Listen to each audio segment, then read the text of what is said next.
Jusqu'à 9h, c'est le tour des clochers.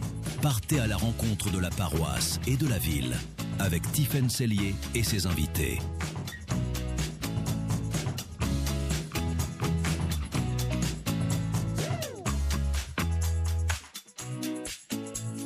« 7h05 sur Radio Fidélité. Ce matin, Tiffaine Sellier reprend la route et les micros des Tours des Clochers. Aujourd'hui, Tiffaine, vous êtes à Saint-Herblain, aux portes de Nantes. Bonjour. Bonjour Clara, bonjour à toutes et à tous. Et oui, ce matin, nous avons posé nos micros, vous l'avez dit, à Saint-Herblain, à la rencontre d'une communauté chrétienne vivante à la paroisse Saint-Luc-Saint-Louis de Montfort. Et pour nous guider dans cette découverte, je suis accueillie ce matin par beaucoup de monde, mais notamment par le Père François Renaud, prêtre modérateur de la paroisse. Bonjour Père François. Bonjour Tiffaine, bonjour à toutes et à tous. Eh bien, je suis ravie d'être avec vous tous et avec vous, Père François. Alors voilà le programme pour ces 2 heures. À 7h31, place à la vie paroissiale avec 3 membres de l'équipe d'animation pastorale.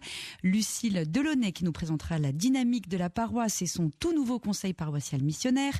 Anne Bénétro qui nous parlera des chorales. Et Benoît Barret, l'économe, qui nous expliquera ce qu'est le GSP, le groupement solidaire des paroisses. À 8h05, François Corbineau, diacre de la paroisse et ancien élu au conseil municipal, nous emmènera à Bethléem, sans quitter Saint-Herblain. Ce jumelage unique depuis 1987, c'est une des grandes singularités de cette communauté. Et puis Cécile Romfort nous fera voyager dans l'histoire de l'église Saint-Luc, une architecture remarquable, un destin particulier, et dans la naissance du lieu Saint-Luc Amitié. Et pour finir, à 8h45, nous découvrirons la Pause Sillon, ce lieu d'accueil ouvert à tous dans le quartier avec Annick Bretéché. 2 heures ensemble au cœur de la paroisse Saint-Luc-Saint-Louis de Montfort. C'est parti. Le Tour des Clochers vous est présenté par la Maison du Bon Pasteur. EHPAD associatif au service des prêtres et des laïcs dans le quartier Saint-Donatien à Nantes. Père François, voilà maintenant 6 mois que vous êtes le prêtre modérateur de cette paroisse Saint-Luc-Saint-Louis de Montfort. Avant de nous plonger dans la vie de la communauté, on va revenir un peu sur votre parcours. C'est ce que j'ai l'habitude de faire quand je fais le tour des clochers. Parce qu'il faut dire aussi que votre parcours, il est tout à fait singulier. Vous êtes originaire de Vertou, ordonné prêtre le 8 décembre 1990. Avant d'être ordonné, vous avez fait 2 ans de coopération au Bénin, à Paracou, où vous enseignez la philosophie. On est loin de la pastorale ordinaire. Oui. Pourquoi ce choix Pourquoi, déjà, pour commencer? Le choix de partir à Paracou, étudier enseigner la philosophie. Il faut se rappeler qu'à l'époque, il y avait le service national qui était obligatoire. Ah, c'est dans ce cadre-là, je ne savais pas, je ne sais pas tout de vous. Je suis parti comme coopérant au titre du service national, envoyé par la DCC, et le hasard a voulu que j'aille à Paracou, voilà, au Bénin. Qui aujourd'hui a quand même une place importante dans le diocèse. Ah bah oui, absolument. Et c'est pas sans lien et sans rapport. Oui, tout à fait, tout à fait. Qu'est-ce que cette expérience a changé dans votre manière de concevoir la mission ? Quand je suis parti à Paracou, je me suis demandé ce que j'allais faire pour enseigner la philo dans les pays où on meurt de faim, comme chacun sait, quoi. Et puis quand je suis arrivé au Bénin, à Paracou, je me suis rendu compte qu'en fait, c'était l'Afrique, c'était tout à fait autre chose que les images que j'avais en tête. Et puis j'étais dans un contexte marxiste. C'était la République populaire du Bénin. Et donc comme prof de philo, j'enseignais Marx, Engels, Lénine. Ah là, ça prenait vraiment corps. Ah bah oui, tout à fait, oui. Et je me suis rendu compte que par la philosophie, j'avais une mission, c'était celle de rendre les gens libres dans leur tête. Voilà, de les aider à penser par eux-mêmes pour être libres à l'égard de toute idéologie. Voilà. Et en fait, ça c'est un détail, mais surtout ça m'a fait rencontrer des gens très différents de moi, et ça m'a aidé à comprendre que c'était pas forcément à partir de moi que je pouvais comprendre les autres, voilà. Et que si je voulais, par exemple, annoncer l'évangile, il fallait que je commence par écouter et découvrir qui sont les gens avec qui je vis. C'est vrai quand on est à Paracou, mais c'est aussi vrai quand on est à Saint-Herblain. Commencer par écouter, pour comprendre les gens, les connaître, et annoncer l'évangile dans les réalités qui sont les leurs, Voilà. Ça vous a fait mûrir. Ah bah complètement. De retour en France, vous êtes aumônier de lycée, Clémenceau, Livette, puis aumônier d'étudiants. En 1996, on vous demande d'enseigner la philosophie au séminaire. Et en 1999, vous intégrez à temps plein l'équipe de formation des séminaristes pendant 13 ans. C'est une longue période au service de la formation des prêtres. Qu'est-ce que justement, là, encore une fois, ça vous a appris sur le sacerdoce ? Alors, d'abord, on est à la fois au contact de jeunes qui se sentent attirés par cette vie de prêtre, et puis on est au contact des diocèses, parce que quand on est au séminaire de Nantes, on est au service des diocèses des Pays de la Loire et de l'océan Indien. Et donc, on découvre, on acquiert une vue un peu large des conditions dans lesquelles peut se vivre le ministère de prêtre. Et donc, voilà, d'avoir un regard un peu large sur les différentes missions, sur les différentes réalités, sur les différents types de collaboration, sur les cultures des diocèses. Et donc, ça aide à la fois, ça élargit le regard et ça relativise celui qu'on peut porter sur quelques réalités qui nous sont plus familières. Oui. En 2012, Monseigneur James vous appelle à ses côtés. Vous devenez vicaire épiscopal, puis vicaire général en 2018. Et début 2020, lorsque Monseigneur James part pour Bordeaux, vous êtes élu administrateur diocésain, c'est-à-dire que vous dirigez le diocèse de Nantes pendant la vacance du siège épiscopal. C'est quand même une responsabilité considérable. Comment on vit ça ? C'est très impressionnant. C'est très impressionnant d'avoir de recevoir ce témoignage de confiance de la part de confrères, parce qu'on est élu par des confrères qui forment le collège des consulteurs. Et donc c'est une confiance quand même à laquelle il faut se montrer à la hauteur. Et puis il s'agit de vivre cette responsabilité comme un service, le service du diocèse, le service des diocésains, des confrères. Vous vous sentiez prêt à ça ? Comme vicaire général, on est quand même un peu rodé à la gouvernance du diocèse, mais prêt, c'est beaucoup dire. Je voyais bien que ça pouvait me tomber dessus, quoi. On sent ces choses-là. J'étais pas complètement naïf, mais quand ça arrive, quand même, voilà. Et puis alors c'est dans des conditions un peu particulières, parce qu'il y a eu des choses qui ont été très très très positives. Par exemple, j'ai participé à la visite ad limina des évêques de la région ouest de la France, une visite qui avait été préparée par Monseigneur James avant qu'il ne parte à Bordeaux. Ad limina, pour ceux qui ne connaissent pas. Alors c'est la visite que les évêques font périodiquement au Saint-Siège, rencontrer le pape et les différents ministères du pape à Rome. Voilà, et donc moi j'y suis venu avec le dossier fait par Monseigneur James sous le bras, quoi. Ouais. Voilà. Et donc ça c'est quand même assez impressionnant. Oui, ça on imagine bien. Hein. Ah oui. Et puis le retour ça a été un peu la douche froide avec le confinement, voilà. Le confinement très à cause compliqué. du Covid, voilà, il fallait apprendre à gérer un diocèse dans des conditions inédites. De loin. De loin, sans pouvoir aller au contact des gens. Oui, exactement. Voilà, c'est ça. Et puis il y a eu l'incendie de la cathédrale. Ah oui. Ça a été un contexte un peu compliqué. Mais oui, et puis Monseigneur Perceroux est arrivé et il vous reconduit vicaire général jusqu'en 2025. Ouais. 13 ans passés au gouvernement du diocèse. Vous retenez quoi finalement là maintenant ? Qu'est-ce que vous retenez toutes ces années de l'enseignement, peut-être aussi sur vous-même ? Oui, alors c'est vrai que ce sont des expériences qui élargissent le regard et en même temps qui font prendre la mesure de la richesse des réalités locales et du terrain paroissial. Et ça fait grandir le désir d'être au service de cette réalité-là, quoi. Moi, pendant très longtemps, j'ai désiré, je l'avais dit à Monseigneur Saubrier, je l'avais dit à Monseigneur James, je l'avais dit à Monseigneur Perceroux, je serais content d'avoir la charge de servir une paroisse, quoi. Mais vous avez fait l'inverse, en fait. C'est ça qui est drôle. Ouais, c'est ça, ouais. Vous avez commencé par le haut. Enfin, le haut, non, il n'y a rien de vertical. Mais le haut, non, mais vous avez commencé par la région, puis le département, et maintenant la ville, quoi. C'est un peu cette image-là. Ouais. Et donc, depuis septembre, vous êtes ici, et dans votre éditorial du bulletin paroissial, vous écrivez avec une pointe d'humour que vous découvrez enfin la vie paroissiale. C'est ce qu'on dit. 35 ans de sacerdoce, premier ancrage paroissial à temps plein. Est-ce que, justement, la réalité d'une paroisse, elle a contredit ou surpris quelque chose que vous aviez pu ou cru comprendre depuis le diocèse ? Alors, je peux pas dire que je découvre la réalité paroissiale de l'intérieur. Bon, comme vicaire général, j'avais déjà à accompagner le doyenné sur lequel est cette paroisse. J'avais le contact avec les uns et les autres. Bon, je découvrais pas Lucille, par exemple. Voilà, la CPP, la CPP. coordinatrice pastorale paroissiale, que l'on découvrira tout à l'heure. Voilà, c'est ça. Mais c'est vrai que j'apprends à servir cette communauté.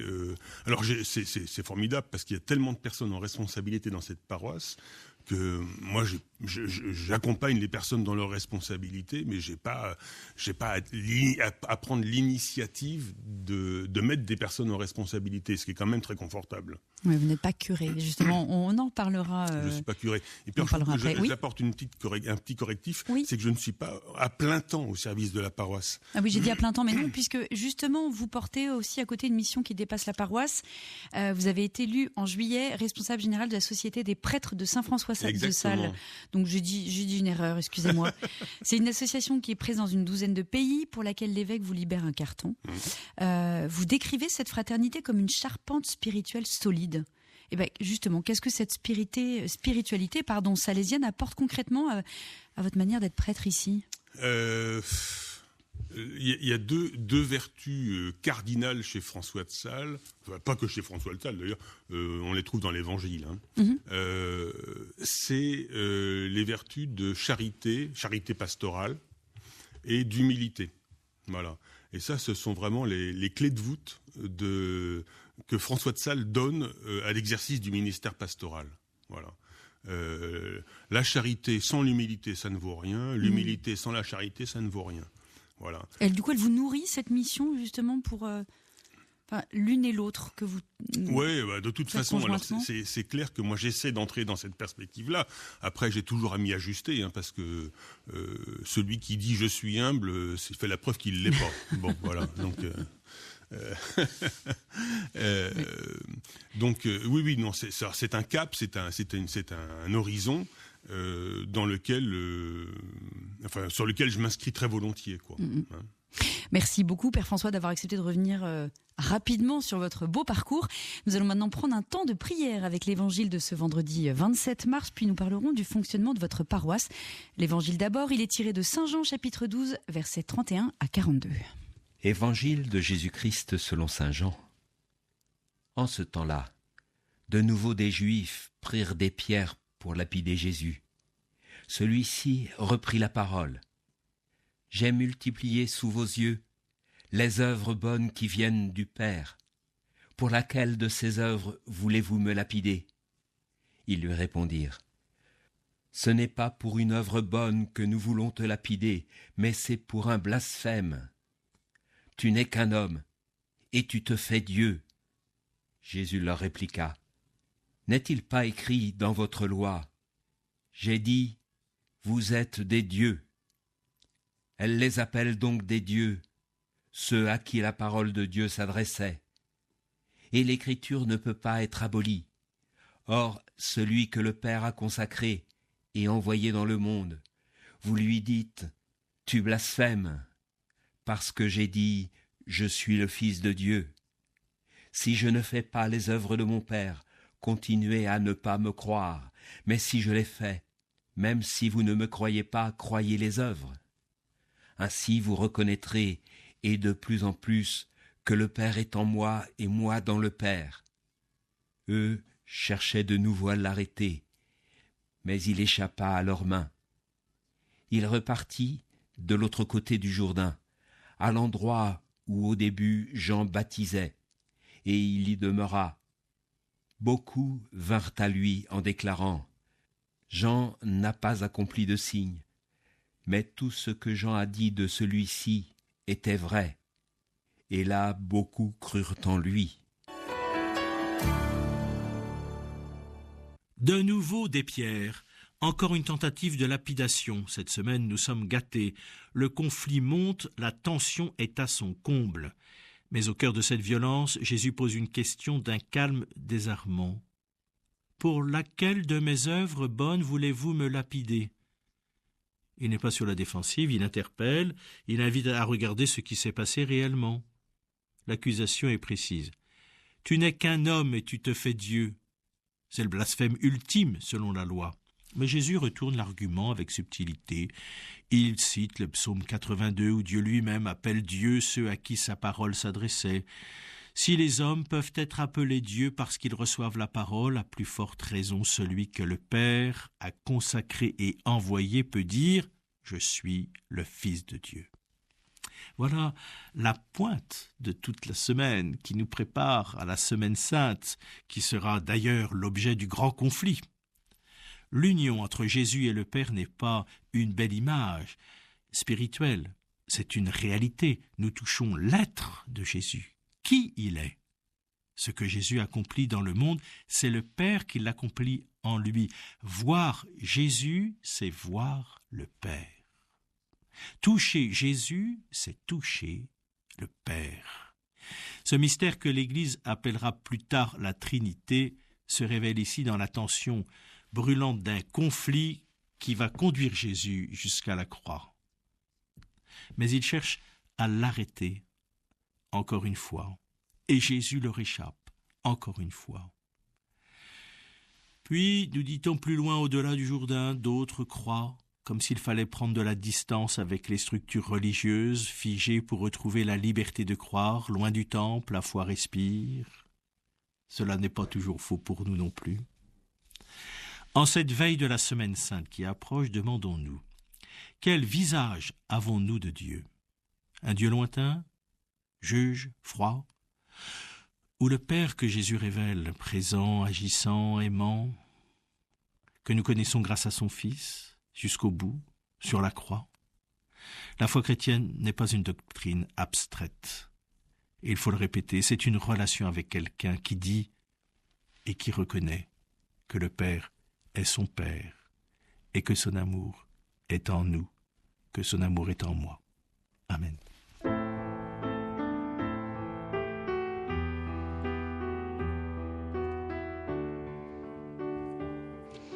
Et nous venons d'entendre l'Évangile selon saint Jean, chapitre 10, versets 31 à 42, commenté par le père Yvon Barrault, curé du diocèse de Nantes. Nous sommes toujours en direct de la paroisse Saint-Luc, Saint-Louis de Montfort, en votre compagnie, père François Renaud.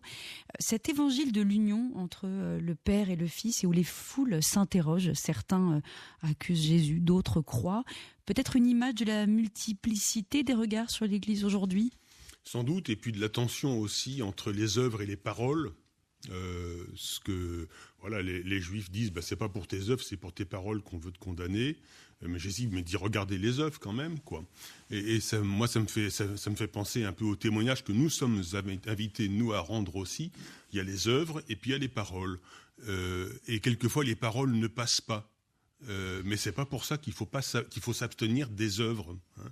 Alors, des œuvres au sens très large du terme, mais par exemple de servir les personnes les plus pauvres, de servir la paix, de servir la fraternité. Voilà, on n'est pas dispensé des œuvres, même si notre parole ne passe pas.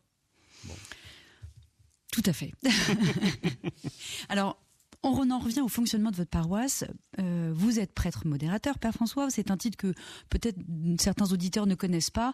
C'est un fonctionnement prévu par le Code de droit canonique dans cette paroisse. La charge pastorale, elle est confiée à une équipe d'animation pastorale, 5 laïcs, un diacre et vous. Et cela depuis 2007. Alors concrètement, qui décide quoi? Où s'arrête votre rôle et où commence celui de l'équipe? C'est pas un empilement de responsabilités, c'est plutôt une collaboration véritablement. C'est comme ça que je comprends ma responsabilité, c'est de la vivre au sein d'une équipe. Voilà. Alors, je peux avoir des intuitions, je peux avoir des idées, mais je les mettrai pas en œuvre sans les soumettre à l'équipe et sans que l'équipe dise oui, on y va. Et puis à l'inverse, c'est l'équipe qui peut, ou des personnes dans l'équipe, dans le AP, qui peuvent avoir des idées, des initiatives, des interpellations, et qui les soumettent à l'équipe, et on se dit, allez hop, on y va. Ou bien non, on a encore besoin de discerner. C'est-à-dire que c'est une responsabilité qui se vit en collaboration, en communion Oui, mais quand j'entends ça, je me dis que dans une paroisse où il y a un curé, c'est aussi le cas. Enfin, on espère que le curé écoute aussi l'EAP. Alors ça c'est vrai. Alors c'est de plus en plus vrai parce que c'est Monseigneur Perceroux a souhaité que les EAP deviennent de plus en plus dans le diocèse des EAP de conduite de la paroisse. Ce que nous on vit dans cette paroisse-là depuis presque 20 ans. Vous êtes précurseur. On est précurseur, exactement. On est précurseur. Symboliquement, Monseigneur Perceroux a rebaptisé les EAP qui étaient des équipes d'animation paroissiale en équipes d'animation pastorale, pour bien signifier qu'elles étaient référées à la charge pastorale du curé et pour porter cette charge avec lui. Alors ça veut dire que une EAP en situation de conduite, elle ne peut pas se réunir simplement une fois par mois, parce qu'à ce moment-là, elle n'est pas vraiment en situation de conduite. Ça demande beaucoup de travail. Voilà. Nous, on se réunit tous les 15 jours. Tous les 15 jours, et j'allais dire c'est un minimum, quoi. Parce qu'il s'agit de porter la vie quotidienne de la paroisse ensemble. Et justement, on parle beaucoup dans l'Église du risque de verticalité. Un prêtre seul, sans contre-pouvoir, qui concentre l'autorité spirituelle et pastorale et parfois financière. Est-ce que le modèle du prêtre modérateur est selon vous justement une réponse à ce risque je dirais avec beaucoup de guillemets, toute puissance? Oui, alors après, chaque prêtre vit cette responsabilité avec ce qu'il est. Le rôle de prêtre modérateur, quand on regarde dans la paroisse Saint-Luc-Saint-Louis de Montfort, les prêtres modérateurs, ils n'ont pas tous exercé leur responsabilité de la même façon. Chacun avec ses charismes propres, avec ses compétences particulières, avec sa personnalité. Oui, parce que ce mode de fonctionnement, il ne peut pas convenir à tous les prêtres. On imagine que certains sont formés ou même appelés à être curés au sens traditionnel du terme. Finalement, est-ce qu'on peut demander à n'importe quel prêtre d'être prêtre modérateur, ou est-ce qu'il faut un certain caractère, une certaine disposition? Alors on peut le demander à n'importe quel prêtre, c'est pas sûr que n'importe quel prêtre accepte. Mais alors d'où mon autre question. On ne peut pas forcer un curé à être prêtre modérateur. Donc finalement, est-ce que c'est un modèle qui va être appelé à être développé si finalement certains sont en résistance? Quand on regarde un petit peu l'évolution de ces dernières décennies, là, le ministère de prêtre, de curé, il a considérablement changé. Quand un curé exerce une responsabilité sur un clocher avec 4 vicaires, c'est plus du tout la même façon aujourd'hui qu'on a d'exercer le ministère. Donc il y a une évolution considérable qui s'est faite depuis quelques dizaines d'années, une évolution qui se poursuit. Voilà. Et elle se poursuit nécessairement dans la direction de cette collaboration avec les laïcs qui sont tout à fait aptes à porter la charge pastorale avec le curé. En tout cas, à appeler et à former les laïcs pour cela aussi. Même les jeunes prêtres qui, on le dit aujourd'hui, certains ou beaucoup se traditionnalisent ou reviennent un petit peu. Faut pas s'arrêter sur les apparences. Ouais. Ils sont pas prêtres comme on pouvait l'être il y a 30 ou 40 ans. C'est pas possible. C'est pas possible. Ne serait-ce que parce que on a une responsabilité beaucoup plus large que les petites communautés qui pouvaient être confiées aux prêtres auparavant. Donc, faut pas chercher à imaginer le ministère. Il y a pas une façon inamovible de vivre le ministère. Ça, c'est pas possible. Oui, c'est ça. Ça dépend des contextes aussi. J'imagine que, en fait, voilà, l'organisation d'une paroisse, elle dépend aussi des communautés. Oui. Et puis l'engagement des laïcs, parce que c'est un sacré boulot quand même. Alors c'est ça. Moi, c'est la chance que j'ai d'être en responsabilité sur cette paroisse-ci, c'est qu'en fait, il y a une vraie expérience de la part des laïcs et des diacres pour porter la responsabilité pastorale. Et surtout, c'est assez rare dans le diocèse une équipe de laïcs qui sait se renouveler. Voilà. Oui. Parce qu'il y a des équipes de laïcs qui s'épuisent à la charge et on n'arrive pas à trouver les personnes qui voudront bien prendre la suite. Ou d'autres qui ne veulent pas quitter non plus. Alors, ça peut arriver aussi. Voilà, ça peut arriver. Voilà. Là aussi, il faut de l'humilité. Et donc, donc cette paroisse-ci, elle a cette caractéristique d'avoir su se renouveler. Dans les responsabilités, pourvu que ça dure, quoi. Voilà. Et vous disiez dans votre éditorial que les communautés qui ont un avenir sont celles qui se prennent en charge sans tout attendre d'un pasteur. Voilà. Vous en êtes la preuve vivante. Cette paroisse, elle est bien vivante. Mais comment est-ce que vous trouvez votre place dans une équipe qui est rodée, qui tourne depuis presque 20 ans sans curé en titre ? Il y a une personne qui est pas là ce matin, là, qui a une responsabilité dans la paroisse, et je lui dis finalement c'est bien parce que vous n'avez pas besoin de moi pour que ça marche, quoi. Et elle me dit non, on n'a pas besoin de toi pour que ça marche, on a besoin de toi pour donner du sens à ce qu'on fait. Ah. Bon, je trouve que c'était bien. Ouais. Hein, je vous dirai qui c'est après. Je vais le dire à l'antenne. Voilà, parce que je précise que presque toute l'équipe, l'équipe d'animation pastorale est là ce matin. Pas tout à fait au complet, mais presque. Voilà, à côté de nous. Merci infiniment, Père, pour ces échanges. Dans quelques instants, place à la vie paroissiale avec des membres de l'EAP, les forces vives de la communauté. Restez avec nous, ce sera juste après une page de pub et la météo. C'est le tour des clochers. Tiffaine, vous êtes toujours en direct de la paroisse Saint-Luc Saint-Louis de Montfort à la rencontre des membres qui la composent. Et oui, et tout de suite, c'est Lucille Delaunay qui se glisse derrière le micro. Bonjour Lucille. Bonjour Tiffaine. Alors, on vous entend pas bien, excusez-moi, je relève votre micro. Bonjour tout le monde. Bon, alors vous êtes la coordinatrice pastorale paroissiale, autrement nommée CPP, de cette paroisse et membre de l'équipe d'animation pastorale. C'est vous qui, au quotidien, coordonnez la vie de la communauté. Depuis quand est-ce que vous avez ce rôle, Lucille ? Depuis septembre 2022.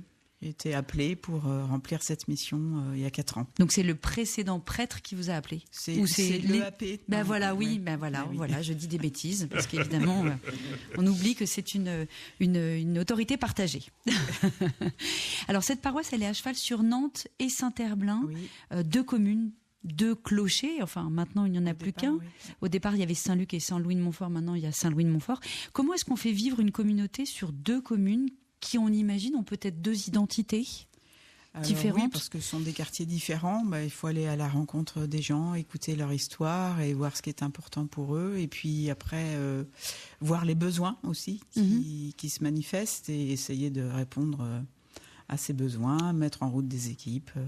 Ils viennent vers vous ou dès que vous voyez une personne nouvelle à la messe ou dans la paroisse ou qui gravite autour, vous allez vers elle?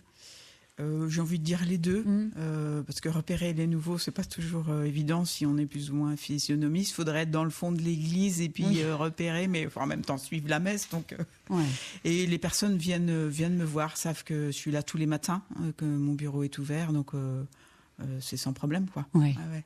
Alors le thème pastoral de l'année, si je ne me trompe pas, c'est paix et réconciliation. Oui. Pourquoi ce choix ?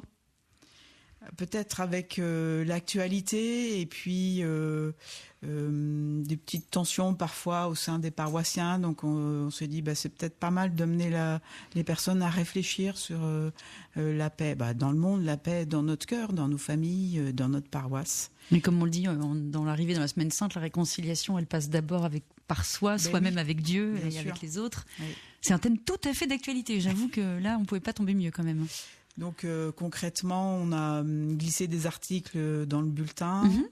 Il y a eu une matinée au mois de décembre, avant la messe, où on a demandé à François d'intervenir sur ce thème de pardon, parce que finalement on s'aperçoit que les gens ont peut-être besoin de formation peut-être sur ce thème-là, ou restent avec des images de leur catéchisme d'enfant et il y a besoin de se mettre à jour. Et cette matinée a fait du bien parce que c'était l'occasion pour eux de poser des questions qu'ils ne posent pas d'habitude.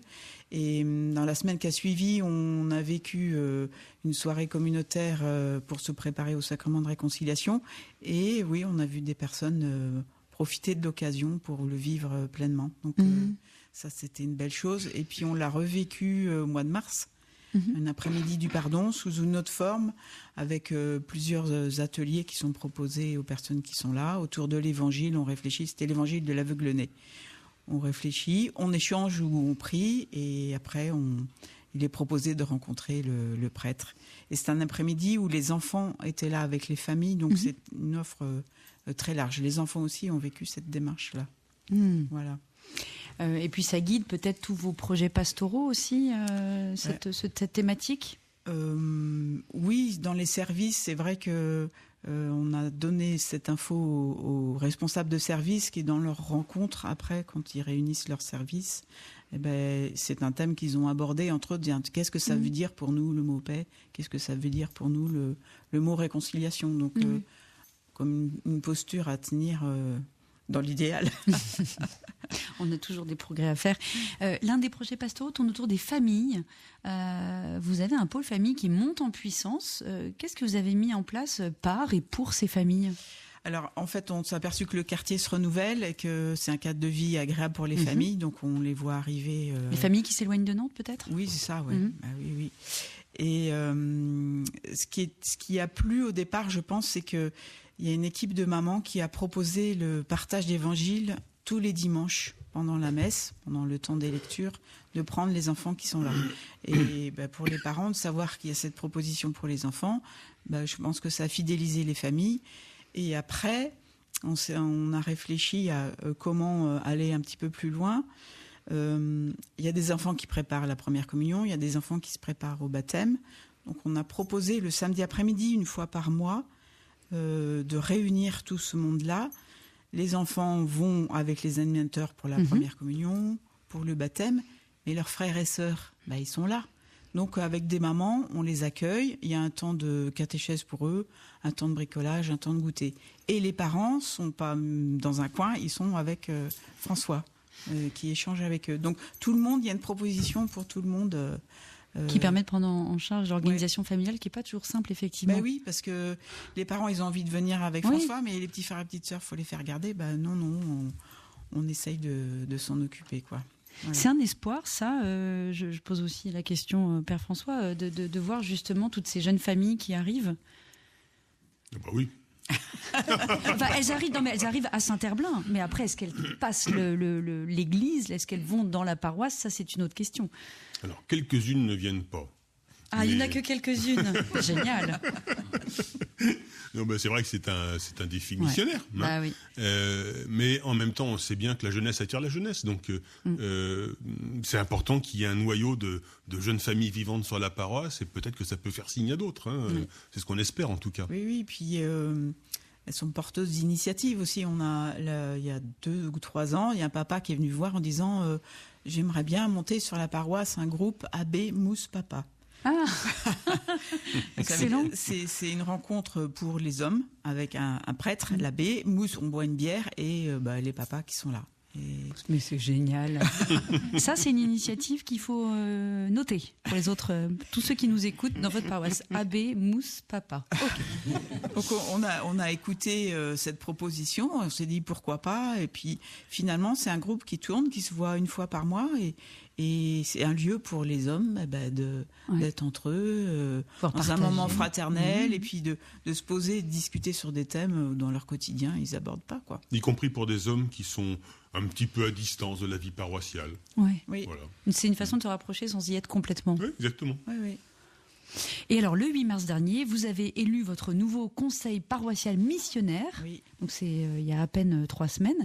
Alors, qu'est-ce que c'est que ce CPM et qu'est-ce que vous en attendez ? Alors, nous, on est l'équipe d'animation pastorale, on est 6, et c'est difficile d'avoir des antennes partout sur le territoire de la paroisse et connaître ce que les gens attendent dans les quartiers. Donc, c'est pour ça que ce conseil paroissial missionnaire est mis en place. Mais ça, c'est dans les directives de notre évêque. Tout à fait.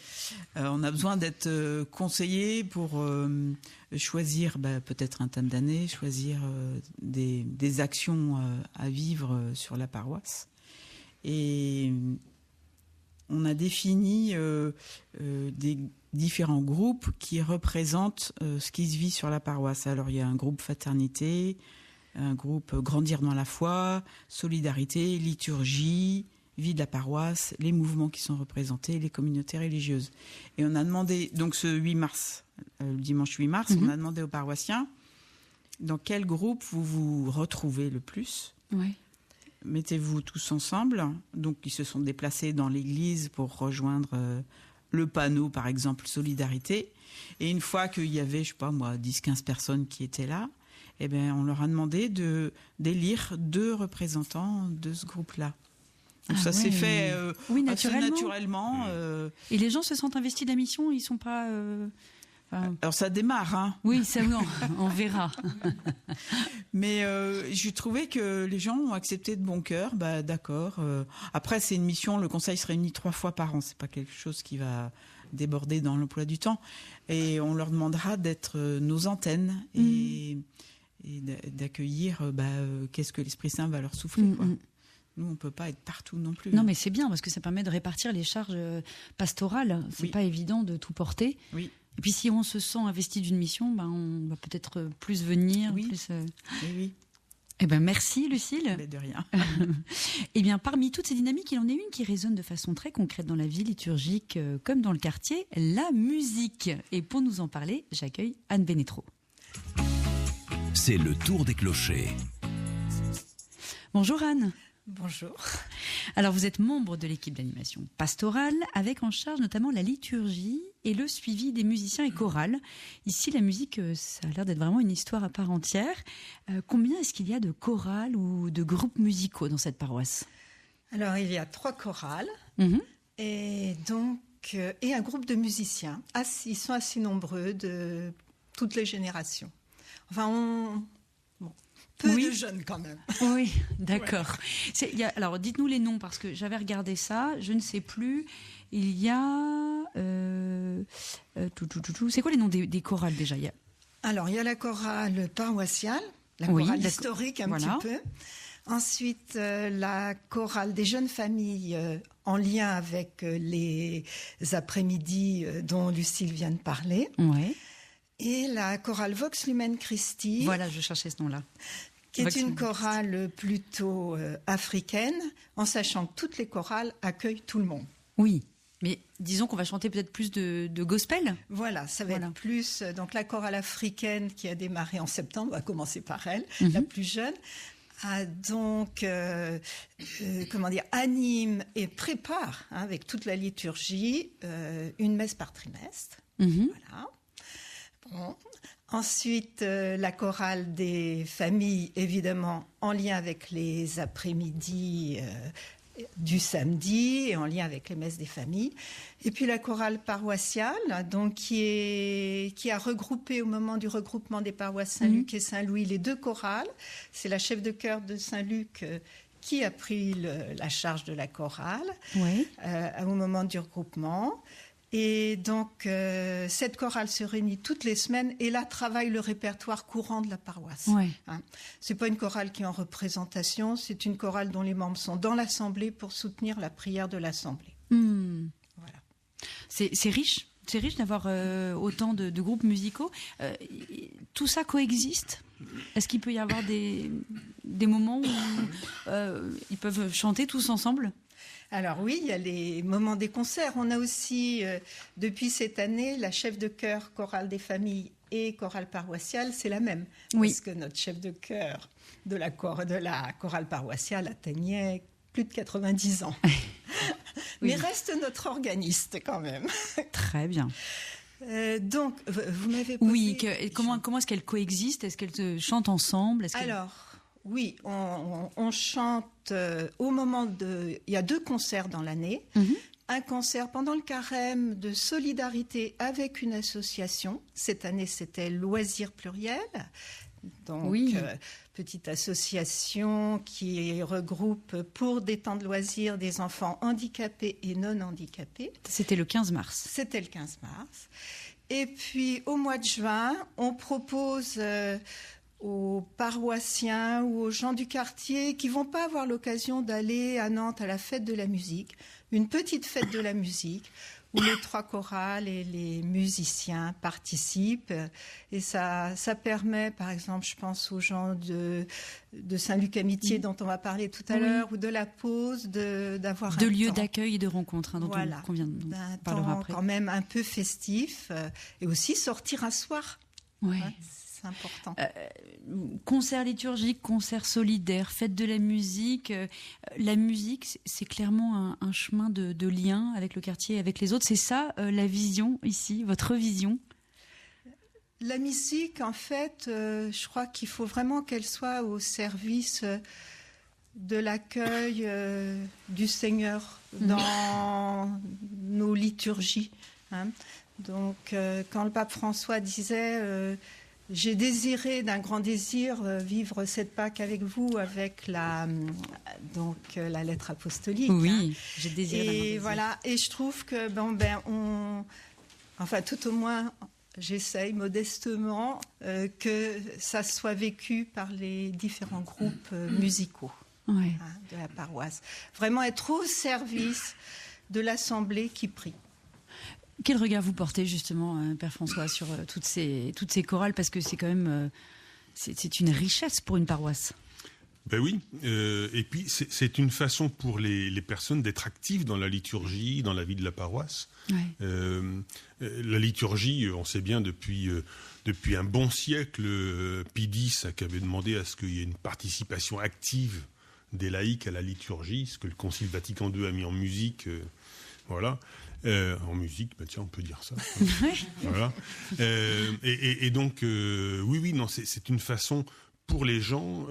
Alors, pour ceux qui assument cette mission de chanter, d'avoir une chorale, comme le disait Anne, voilà, c'est de servir la prière de l'Assemblée, hein, mais c'est aussi d'être actif dans. Ça aide des gens à participer à la liturgie que d'avoir quelque chose à y faire. Oui, chanter, c'est prier, chanter, c'est prier deux fois. Voilà, exactement.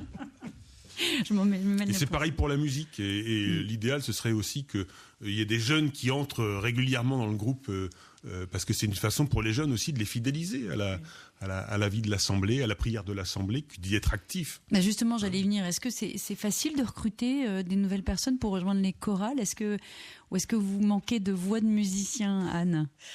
Alors, on ne peut pas dire qu'on manque, mais en fait, il y a le bouche à oreille qui joue beaucoup, notamment pour les musiciens, par des relations personnelles. On fait venir les gens. Et puis, je pense que le monde attire le monde. C'est assez étonnant. Hein. Et donc, il y a encore un nouveau guitariste là qui est arrivé en disant on arrive sur le quartier, on nous a parlé d'eux, et c'est le bouche à oreille qui fonctionne. Mais c'est vrai que notre souhait, ce serait d'avoir plus de jeunes. En même temps, ce n'est pas facile de fidéliser des jeunes parce que de par leurs études et de par, ils vont partir à droite, à gauche pour poursuivre leur vie. On les a, mais sur des temps courts, 2 ans. 3 ans, mais pas plus. Voilà. Chacun trouve sa place dans cette paroisse, Lucille. On essaye. Ouais. En tout cas, il y a multiplicité de propositions. Merci beaucoup, Anne. Les chorales comme chemin de foi et comme chemin vers les autres, c'est très beau. On vient de parler de l'âme de cette paroisse. Maintenant, parlons de ses poumons financiers et de la manière dont elle est solidaire avec les autres. J'accueille Benoît Barré. Jusqu'à 9h, c'est le tour des clochers. Bonjour Benoît. Bonjour.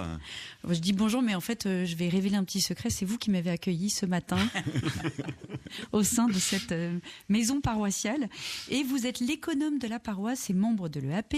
Vous allez nous expliquer ce qu'est le GSP, le groupement solidaire des paroisses. Je pense que c'est un acronyme qui mérite qu'on s'y arrête.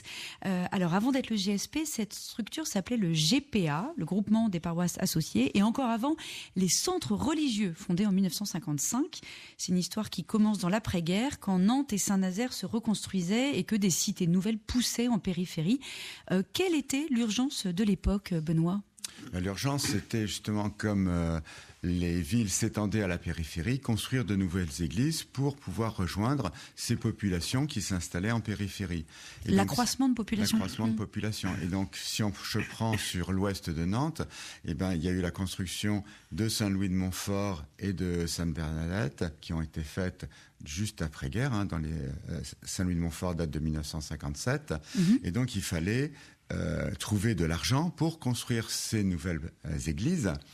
Et donc, au lieu que chaque communauté cherche à se débrouiller, à trouver des fonds, à trouver des financements, à faire des emprunts avec des structures qui existaient avant mais qui étaient plus ou moins bancales, a été décidé que ces 4 clochers s'associent ensemble pour mutualiser ensemble la recherche des fonds, les emprunts et puissent rembourser, ce qui donne que si on a une qui a plus de facilité pour rembourser qu'une autre, ça profite à tout le monde.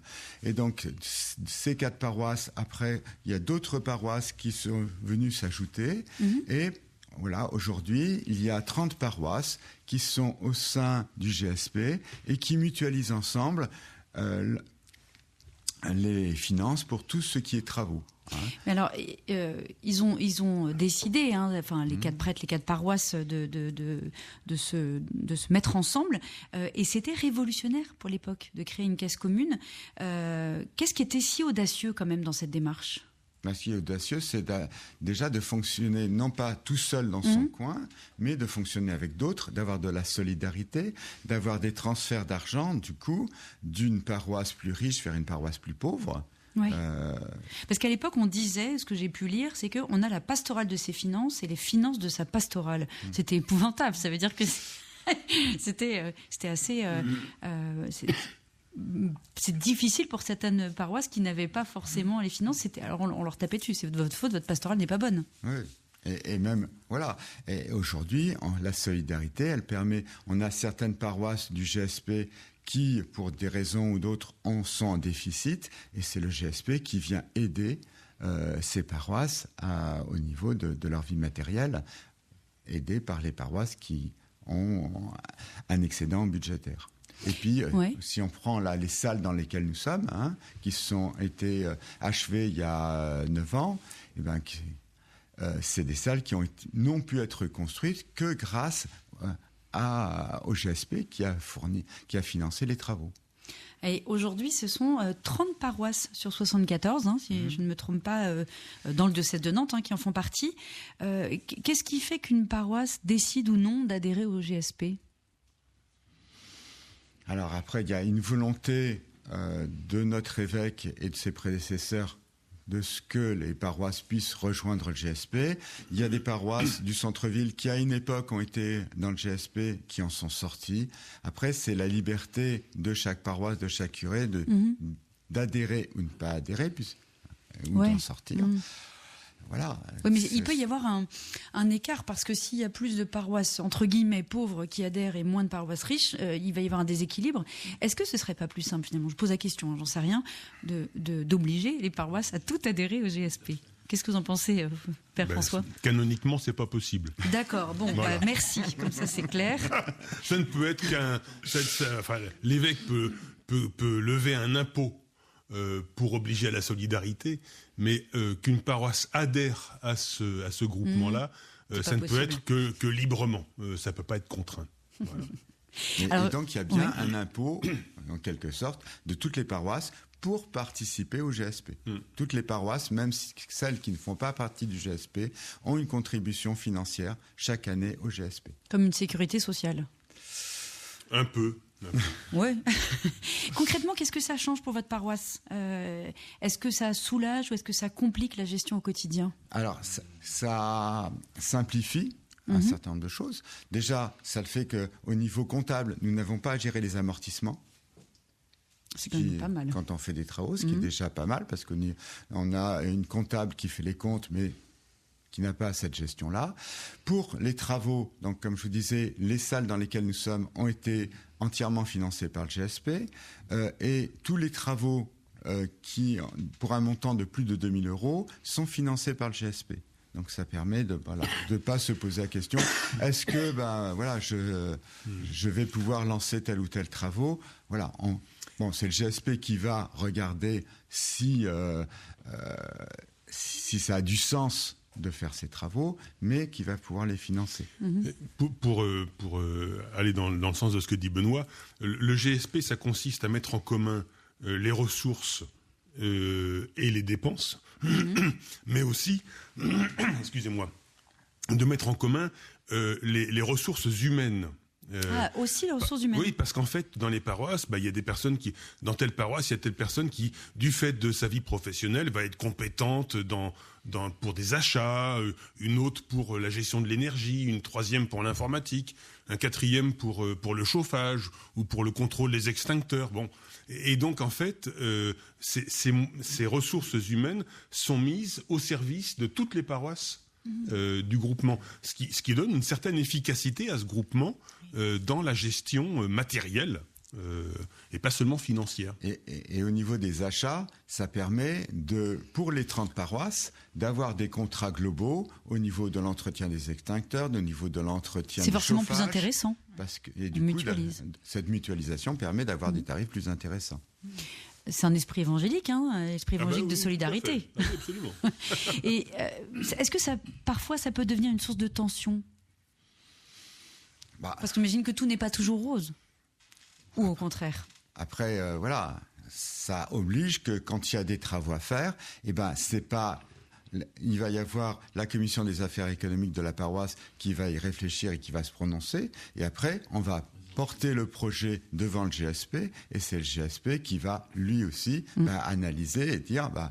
au niveau du diocèse, est-ce que ça a vraiment du sens de construire une nouvelle salle paroissiale, par exemple, alors qu'on voit que démographiquement, ça n'a pas de sens. Donc voilà. Et alors, votre paroisse, est-ce qu'elle est plutôt contributrice ou bénéficiaire du GSP ? Et est-ce que ça a évolué dans le temps ? Alors, ces dernières années, nous sommes contributeurs au GSP chaque année, puisque chaque paroisse, en fin d'année, reverse au GSP son excédent d'exploitation. D'accord. Et ça a été toujours... Non, c'est ces dernières années, mais il y a eu... ça dépend des années, en fait. Je ne connais pas l'histoire avant d'être économe. Je ne connais que les 5 dernières années. Justement, on va terminer sur votre rôle d'économe. Au quotidien, c'est quoi un économe dans une paroisse ? Alors moi, tel que je le vis, c'est s'assurer que tout ce qui est fonctionnement matériel de la paroisse, quelque part, au niveau des infrastructures, fonctionne bien, à veiller à ce que être le lien avec les entreprises qui font l'entretien, à lancer les travaux, à être maître d'ouvrage. Il faut avoir un goût pour les factures quand même. Alors on a la chance sur notre paroisse d'avoir une comptable qui elle s'occupe de faire tout ce qui est la comptabilité. La comptabilité, elle étant gérée par le diocèse. Puisque en fait, les paroisses ne sont pas une personne morale, et la personne morale, c'est le diocèse. Eh ben, merci beaucoup, Benoît. Maintenant, le GSP a un petit peu plus est plus clair. C'est finalement l'évangile en acte comptable, on pourrait dire. Merci beaucoup. On referme ce temps paroissial. Merci à vous trois, Lucille, Anne et Benoît. Vous nous avez donné à voir une communauté bien vivante, solidaire, et puis où chacun peut trouver sa place. Il est 7h58, juste après les informations de 8h. Nous accueillerons François Corbineau, diacre de la paroisse et président de l'association Avenir Jeune Bethléem. Bethléem est à plus de 3000 km d'ici, mais pas si loin que ça finalement. Restez avec nous sur Radio Fidélité. La suite du Tour des Clochers, c'est juste après les Flash Infos. Vous êtes sur Radio Fidélité et jusqu'à 9h, c'est le Tour des Clochers. Tiffaine Sellier et ses invités reviennent dans quelques instants. Je crois en la vie éternelle. La foi guide ma vie. En léguant à l'Église catholique, je témoigne de mon attachement à Jésus-Christ et à la mission de l'Église. Rendez-vous sur jecroisjelègue.catholique.fr ou contactez votre diocèse pour faire un legs. Léguer à l'Église catholique, c'est dire oui à l'espérance, maintenant et toujours. Un tableau ancien, un bijou, des vins précieux ou une antiquité asiatique. Faites-les expertiser par maître Paul-Marie Musnier, commissaire-priseur dans tout le Grand Ouest. Estimation, vente, expertise, il met son savoir-faire en toute confidentialité au service de vos biens, qu'ils viennent d'une succession ou de votre grenier. Maître Musnier vous accueille dans son bureau nantais ou se déplace à domicile. Appelez le 06 62 888 105. 06 62 888 105. Et retrouvez toutes les infos sur www.milon.com.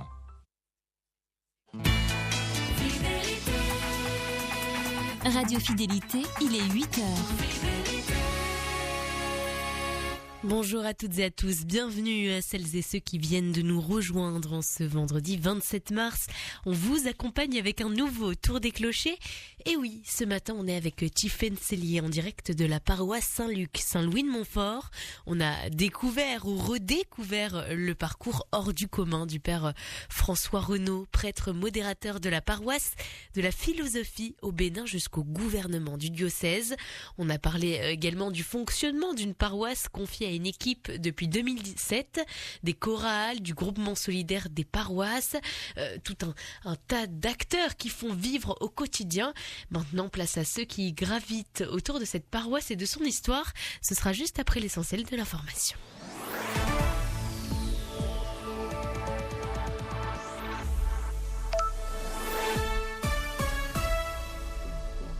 Bonjour à tous, à la une de l'actualité. Attention aux écoles fermées mardi prochain. Les syndicats protestent contre la suppression de 4000 postes d'enseignants à la rentrée de septembre prochain en France. Ils dénoncent aussi le gel des salaires. Selon eux, ces coupes vont encore alourdir les classes et dégrader les conditions d'enseignement. De son côté, le ministère invoque la baisse du nombre d'élèves. L'ex-policier Cédric Prison, incarcéré après son arrestation mardi dans le nord-est du Portugal, mettant fin à plusieurs jours de cavale depuis l'Aveyron. Il est soupçonné d'avoir tué sa compagne et son ex-conjointe dont les corps ont été retrouvés enterrés. Interpellé avec ses 2 enfants, il est poursuivi pour homicide aggravé, enlèvement mais aussi violence sur mineurs et détention d'armes illégales. Des gendarmes français sont sur place pour poursuivre les investigations. Le G7 se réunit en France aujourd'hui et demain. Le secrétaire d'État américain Marco Rubio demande aux pays membres d'aider à rouvrir le détroit d'Ormuz bloqué par l'Iran. Washington estime que cette réouverture est dans l'intérêt direct de ses alliés. Marco Rubio évoque aussi des progrès dans les discussions indirectes avec Téhéran. Et en football, réduite à 10, l'équipe de France l'a emporté hier soir 2-1 face au Brésil à Boston en match amical. Kylian Mbappé et Ego Ekitike sont les buteurs tricolores. Belle journée à tous.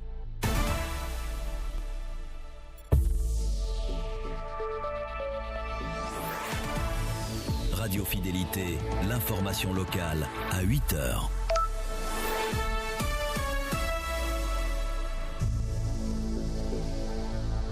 Et un point sur l'information avec Jade Granger. Bonjour Jade. Bonjour Clara, bonjour à tous. Il est 8h, voici l'essentiel de l'information locale.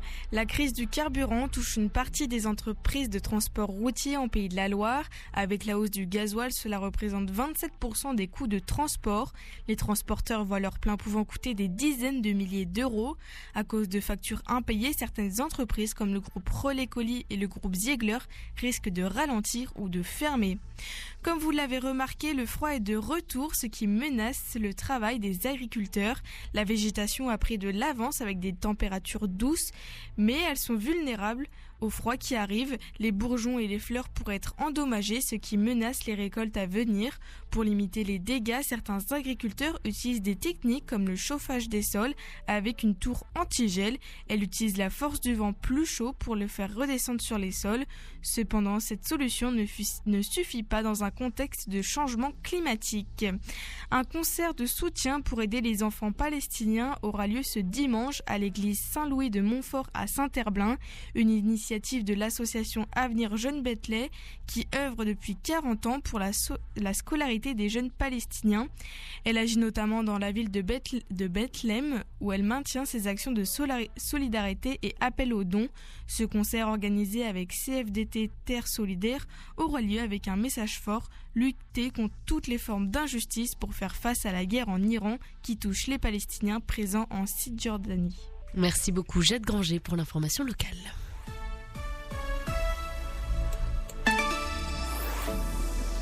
Et un point sur la météo qui vous attend aujourd'hui. Un soleil qui continue de rayonner mais qui s'absente en fin d'après-midi. Il fera 9 degrés à Pontchâteau, Nord-sur-Erdre et Savenay. 10 degrés aux habitants de Saint-Herblain aujourd'hui, Valette ou encore le Palais. Et 8 degrés du côté de la Bernerie-en-Ré, les Moutiers ou encore Préfaille. Cet après-midi, quelques nuages qui circulent. De petites intempéries sont attendues, notamment dans le sud du département. Des températures qui grimperont jusqu'à 12 degrés pour Rezé, Bougnay et Saint-Herblain, 11 à Mauves-sur-Loire, Oudon et Carquefou et jusqu'à 13 degrés du côté de Saint-Jean-de-Mont, Noirmoutier ou encore Fromentine. En soirée, un temps assez pluvieux, quelques nuages gris seront au rendez-vous. Il fera 9 dans le Sud-Loire, 10 dans le Vignoble et 11 degrés pour le littoral. Pour ce qui est des marées, la marée basse aura lieu aujourd'hui à 9h07, prochaine marée haute à 14h13 avec un coefficient de 44. Voilà pour votre météo du jour. Dans un instant, on retrouve Tiffaine Cellier. Vous êtes sur Radio Fidélité et jusqu'à 9h, c'est le tour des clochers. Tiffaine Cellier et ses invités reviennent dans quelques instants. Une fenêtre Jeannot, c'est un cadre, comme celui d'un tableau. C'est un cadre de vie, le vôtre. Depuis plus de 50 ans, le réseau français de menuisiers créateurs Jeannot conçoit et pose des fenêtres et portes sur mesure pour vous aider à créer vos plus beaux cadres de vie. Jeannot, menuisier créateur. Changez votre cadre de vie sur jeannot.com. Le Tour des Clochers vous est présenté par la Maison du Bon Pasteur, EHPAD associatif au service des prêtres et des laïcs dans le quartier Saint-Donatien à Nantes.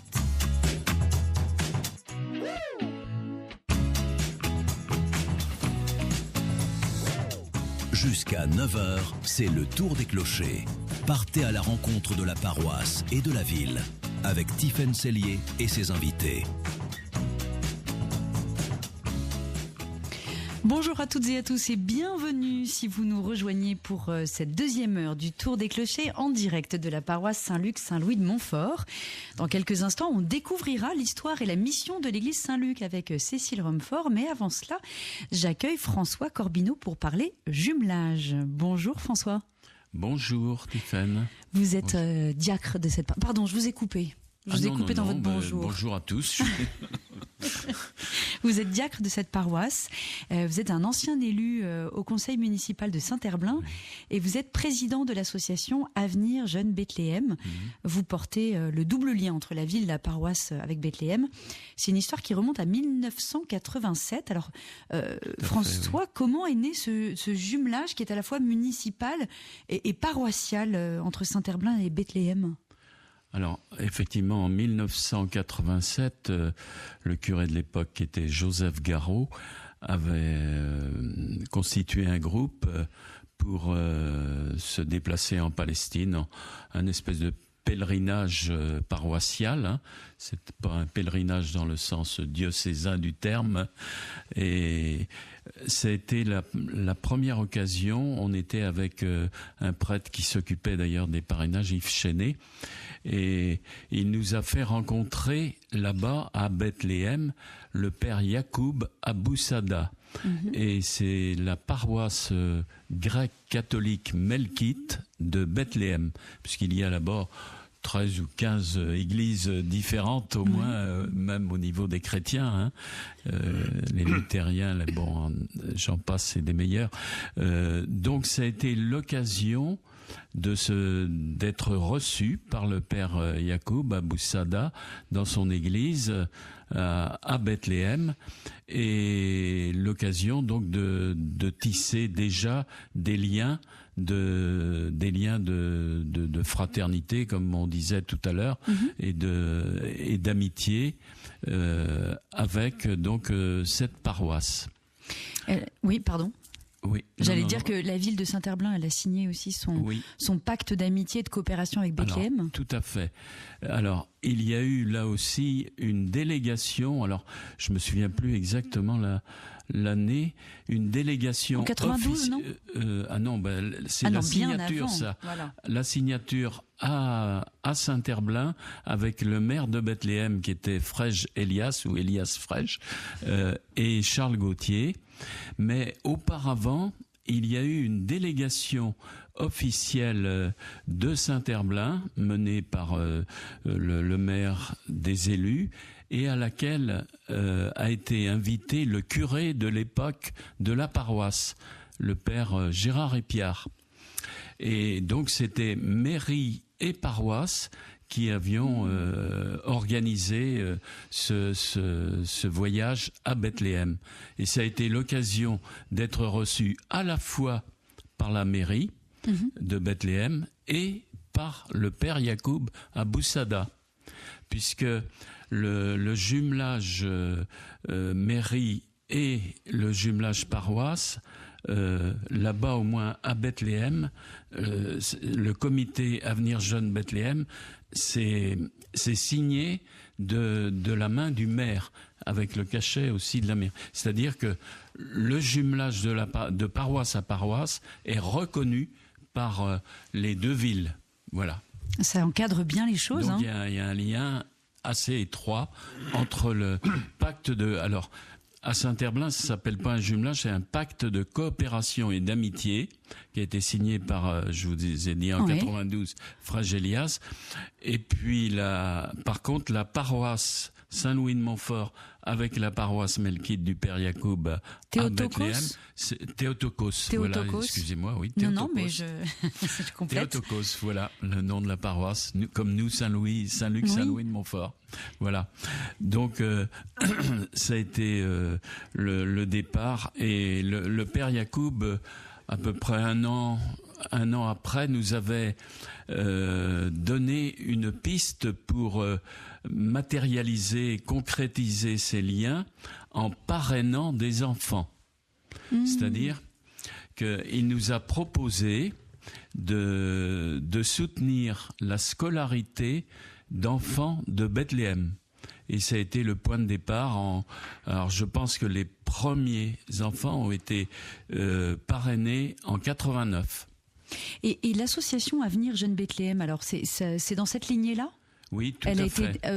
Vous l'avez créée pour répondre à cet appel ? Alors, elle a été créée un peu plus tard, puisque nous étions dans un premier temps, j'allais dire une section d'une association qui s'appelait Pays de Loire, Gaza, Jérusalem, qui existe toujours d'ailleurs.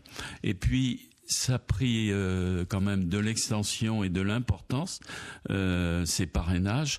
Donc en 2008, nous avons créé l'association Avenir Jeune Bethléem, qui est en lien, qui est un petit peu en support avec la paroisse, puisque encore une fois, la paroisse a aussi donc un jumelage avec l'église Melkite de Bethléem.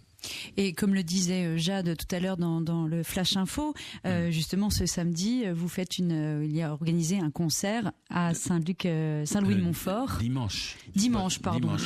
Dimanche 15h. Justement oui, pour soutenir ces jeunes. Oui, alors ça fait partie puisque notre action principale, c'est effectivement l'accompagnement scolaire d'enfants. Actuellement, il y en a un peu moins de 30, il y en a 28, je crois, mais on est allé jusqu'à 40 enfants de parrainés. Bon, il y en a qui ont trouvé du travail parce que les familles qui parrainent, alors pour juste une précision au niveau financier, le parrainage d'un enfant, ça coûte 51 € par mois et par enfant. Parce que c'est le coût de la vie d'Israël. Et les fournitures scolaires, par exemple, sont très chères à Bethléem. Donc vous cherchez des parrains pour chaque enfant ? Voilà. Alors, c'est soit une famille, un couple qui parraine tout seul, soit l'enfant peut-être aussi, on peut être à 2, voire 3 à parrainer un enfant quand le coût paraît un peu trop élevé pour la famille. Aujourd'hui, la situation à Bethléem, elle est quand même assez douloureuse. Comment vos liens avec vos correspondants là-bas ont évolué ces dernières années dans le contexte qu'on connaît tous ? Alors, le lien donc que nous avons, c'est Abouna, oui, le Père Yacoub Abou Sada, là-bas, et notre correspondante principale, c'est sa fille aînée, Marlène. Alors, sa fille, parce que les prêtres orientaux peuvent se marier. Sont ordonnés prêtres mariés, c'est-à-dire dans l'autre sens, ce n'est pas possible. On est d'abord marié, il a 5 enfants, 18 petits-enfants, donc il a perdu d'ailleurs son épouse, Leïla, et il a été ordonné prêtre ensuite. Donc c'est les prêtres orientaux peuvent être ordonnés mariés, voilà. Et donc du coup, vous êtes toujours en contact avec lui ? Alors oui, c'est sa fille aînée, donc Marlène, notre correspondante, que nous avons eue d'ailleurs il y a très peu de temps. Je ne sais pas si je vous ai envoyé à fidélité son message, mais c'était un message très poignant. Elle disait qu'il vivait excusez-moi, entre guillemets, l'horreur encore, même à Bethléem, qui c'est rien à côté de Gaza, mais ils sont enfermés.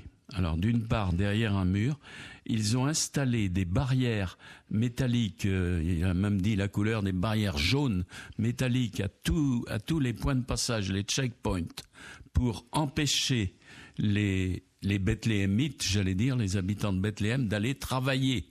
Parce que la plupart des gens vont travailler à Jérusalem ou ailleurs, en Israël ou en Palestine, et on les empêche, donc il n'y a plus économiquement et financièrement, il n'y a plus de salaire la plupart du temps, il n'y a plus de revenus, il n'y a plus d'argent. ils sont enfermés. Et puis Marlène nous a dit aussi l'évolution des colonies, les colonies de peuplement, c'est-à-dire on appelle ça des implantations israéliennes dans les territoires occupés. Et ils veulent surtout, j'allais dire, la mort, l'expulsion des chrétiens arabes, puisque les chrétiens arabes là-bas sont une minorité. Pendant un moment, c'était 15-20% à Bethléem. Maintenant, c'est au-dessous de 15% à Bethléem, Beth Saour, Taïbé, par exemple. Le curé de Taïbé est venu l'autre jour à Nantes. Hein. On a pu l'interviewer sur Radio Fidélité. C'est la petite ville qui était à peu près à 100% chrétienne. Bon, maintenant, il y a de plus en plus de musulmans qui arrivent. Et c'est l'horreur aussi à Taïbé. Les implantations, ils veulent en fin de compte tout simplement chasser les Palestiniens, les envoyer dans les pays arabes aux alentours pour faire le grand Israël de la Jordanie à la Méditerranée. Alors là, le pacte d'amitié et le jumelage prend tout son sens. Vous êtes là en soutien ? Oui, oui, tout à fait. Quand on dit certaines fois parce que j'ai lu, je ne sais pas si c'est dans un article de La Croix, il faudrait que l'Église aussi, l'Église du monde, mais l'Église de France se préoccupe un peu plus des chrétiens là-bas, des chrétiens qui sont en voie d'extinction et de disparition, tout simplement. Donc il faudrait que effectivement on soutienne ces populations chrétiennes là-bas. Eh bien, merci pour ce cri d'alarme qu'on entend tous ce matin. Merci d'avoir partagé cette matinale avec nous, François Corbineau. Et puis tout de suite, on va accueillir Cécile Romfort qui nous fait voyager dans l'histoire de l'église Saint-Luc et dans ce qu'elle est devenue. C'est le tour des clochers. Bonjour Cécile. Bonjour Tiffaine, bonjour à tous. Alors l'église Saint-Luc, elle a été construite en 1965 dans le quartier du Breil-Malville. C'était un choix fort d'aller planter une église dans un quartier populaire en construction. Qui a eu cette idée ? Oui, elle est apparue plutôt en 1967 où elle a été inaugurée, mais qu'on commençait construite en 65. Et en fait, c'est vrai qu'on était à la périphérie de Nantes à cette époque-là. Et là, c'était un quartier en pleine croissance, en pleine extension. Des HLM poussaient partout. Il y avait même, on est arrivé à 7000 habitants dans le quartier. Ah oui. C'était vraiment énorme. Donc il y avait beaucoup de jeunes familles, il y avait beaucoup d'enfants, beaucoup de jeunes familles qui s'installaient là, qui venaient là. Et c'est pour ça que le diocèse a voulu créer une église, une grande église pour accueillir tout le monde. Vraiment, c'est une église assez impressionnante, importante pour le quartier. Donc en 1967, elle a pris jour. Et pour l'époque, elle était très très moderne. Elle est représentée comme un gros cube de béton. Il n'y a pas de vitraux. C'est pas comme une église classique, on va dire. Et elle est vraiment, la surface au sol, c'est 850 mètres carrés. On peut mettre 700 personnes. Ah oui, c'est énorme. Places. C'est énorme. C'était les architectes Pierre Pinsard et Hugo Volmar avec l'ingénieur Jean Prouvé. Voilà. Qui ont conçu ce bâtiment. Alors, il a été labellisé. Oui, parce qu'en fait, il est au patrimoine nantais. D'accord. Il était labellisé architecture contemporaine remarquable en 2014. Exactement. Donc j'invite les auditeurs à venir la voir alors.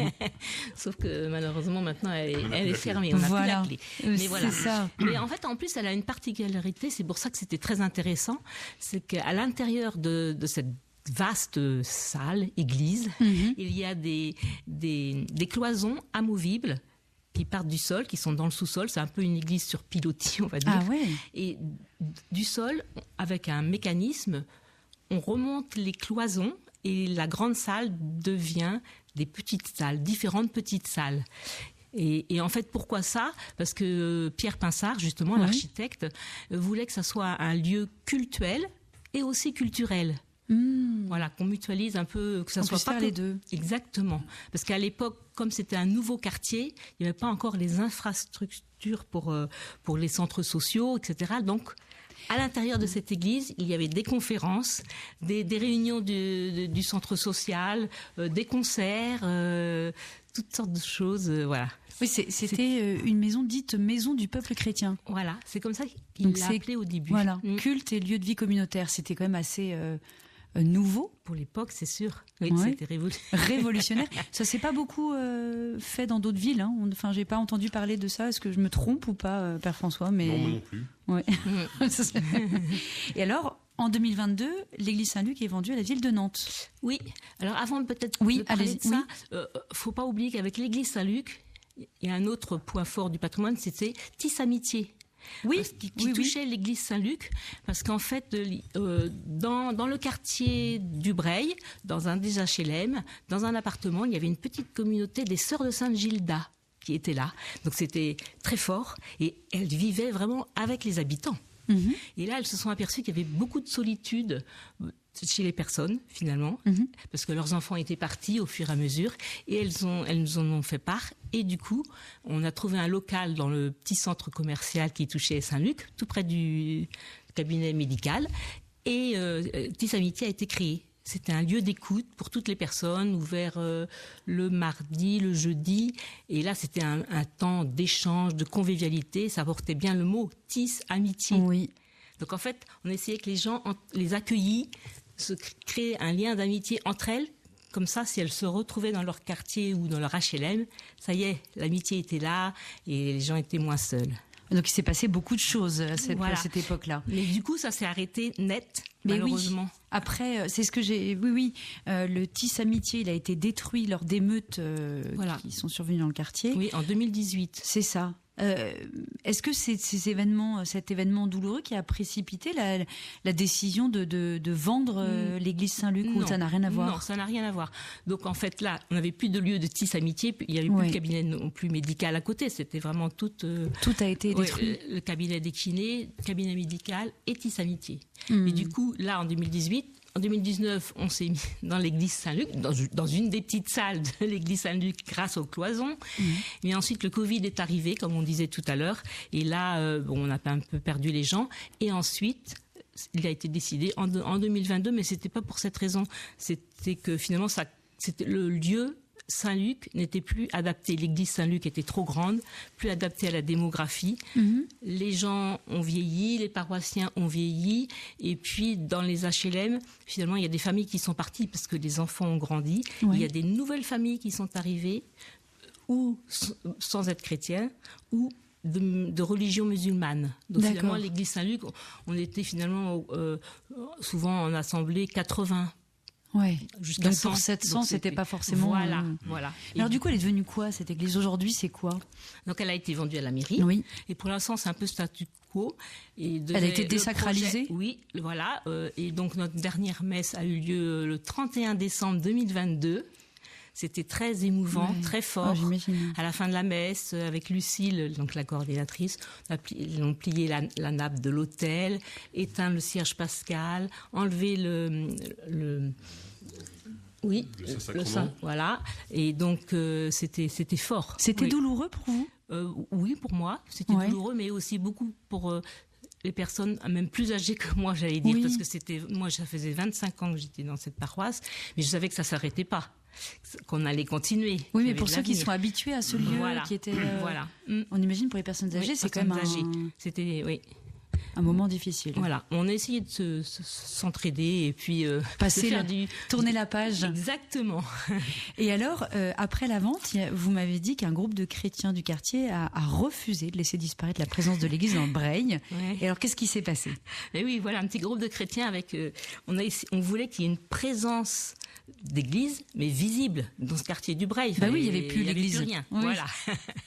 Alors, on a bien réfléchi pendant un an, on a essayé de voir ce qu'on voulait faire.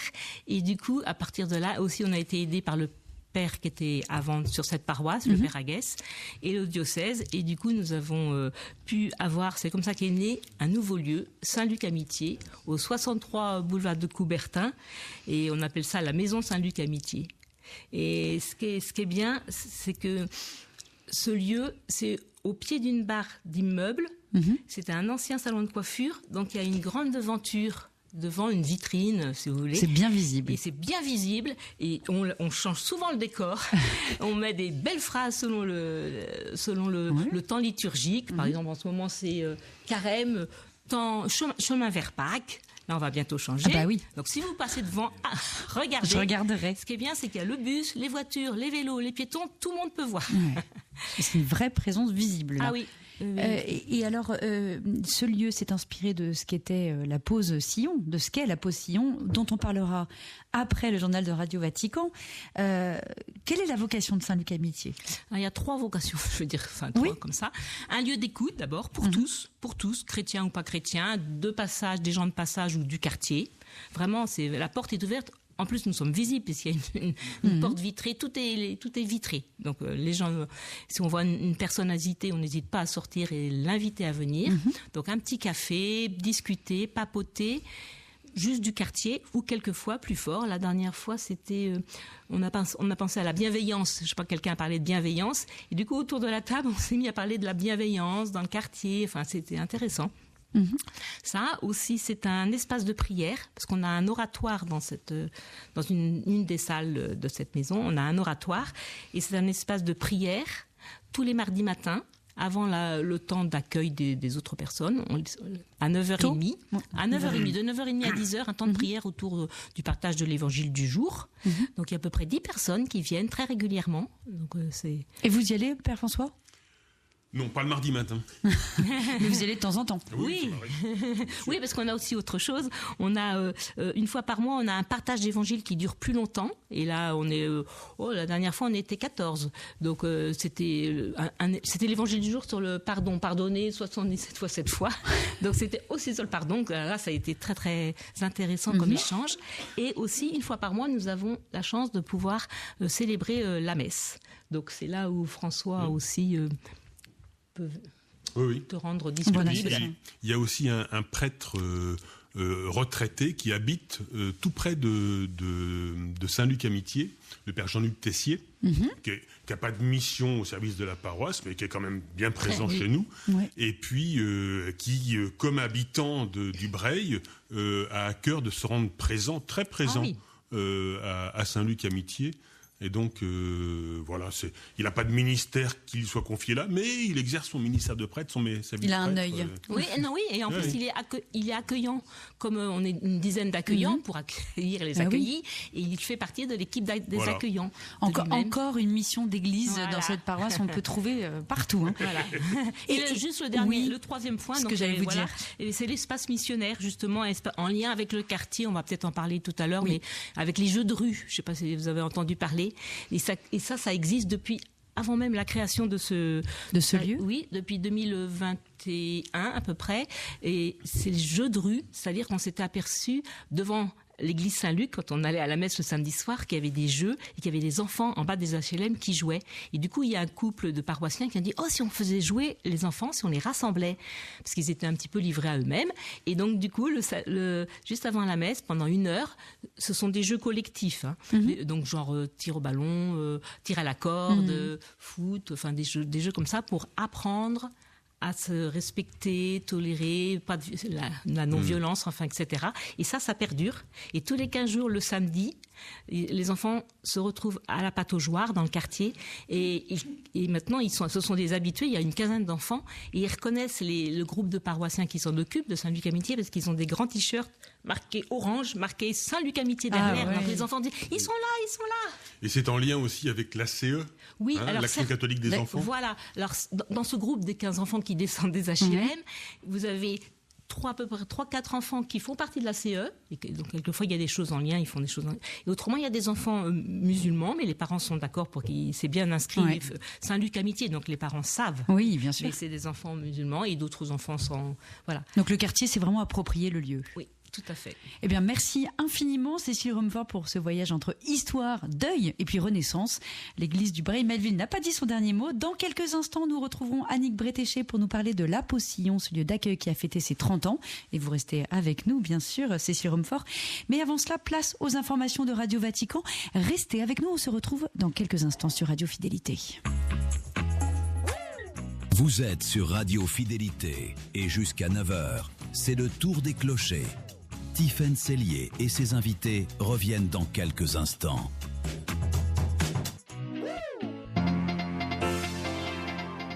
À moins que la guerre au Moyen-Orient a débuté, il est toujours aussi difficile de savoir ce que recherche Donald Trump. Le président américain s'exprimait encore hier soir, assurant que l'heure était aux négociations avec l'Iran, mais dans le même temps, il masse des troupes dans le golfe Persique.